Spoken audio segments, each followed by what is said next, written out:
Hindi pa nangangalahati sa termino ang Marcos Jr. administration ay kaliwat kanan na ang mga ginagawang kilos protesta laban sa pamahalaan.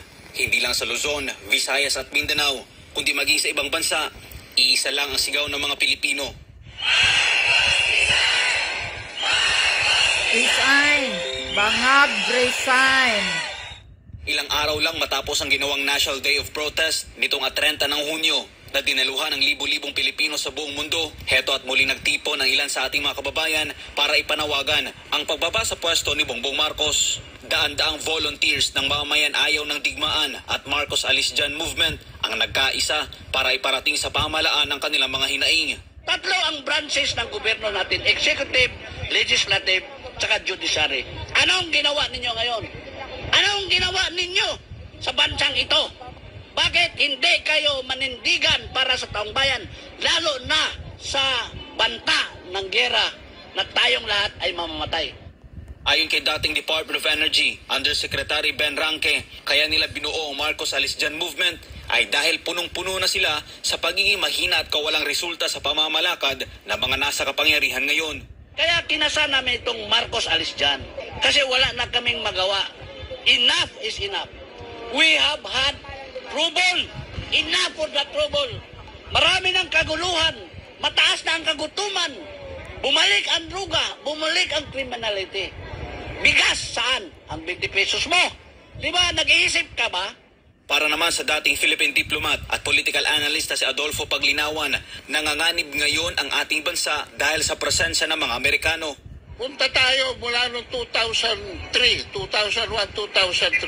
Nagpunta sila sa Iraq, ginera nila Iraq. Nagpunta sila sa Afghanistan, ginera nila Afghanistan. Punta sila sa Syria, sa Libya. At ngayon nasa Ukraine na sila.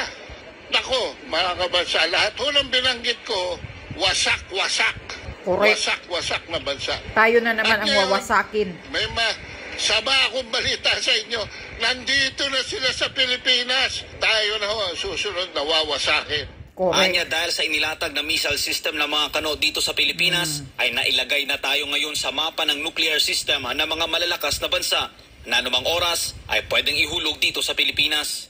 Pag huyan, nalaman nila na yung sistema na yan, kinargahan nila ng Tomahawk, pwede na ho tayong tirahin. Ano nangyari ngayon? Nasa mapa na ho tayo ng nuclear ng China. Nasa mapa na tayo ng nuklear ng Russia. Correct. Nasa mapa na tayo ng nuklear ng North Korea. Kaya ito ang rason ng grupo kung bakit sila nagsagawa ng kilos protesta. Ang Amerikano, same time kaibigan natin. Pero ayaw lang namin ng inyong foreign policy na pupunta kayo dito parang koloni pa rin ninyo kami. You have to Tama. ask us. You have to ask the people. Ask the people, exactly. Bayad pa kami.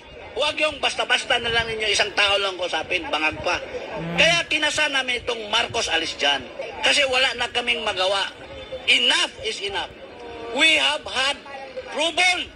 Kaugnay nito may panawagan ng ating mga kapatid ng Muslim at mga kababayang OFW kay Bongbong Marcos. Kaming mga Muslim, siguro naalala niyo po yung tinatawag na Marawi Seeds.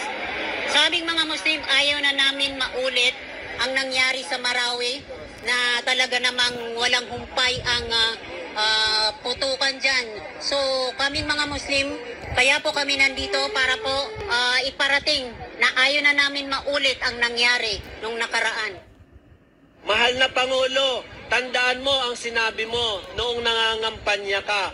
Ang pangarap mo ay pangarap ng mga Pilipino. Bangag ka ba ng sinabi mo Bangag yun. Kasi walang Nang sinabi Pilipino niya. na naghahangad ng digmaan. Walang Pilipinong naghahangad ng panganib para Correct. sa kanilang pamilya. Ngayon po kay General Browner po, tignan nyo ang kalagayan ng Pilipinas. Hindi po kami handa sa kahit anong gulo.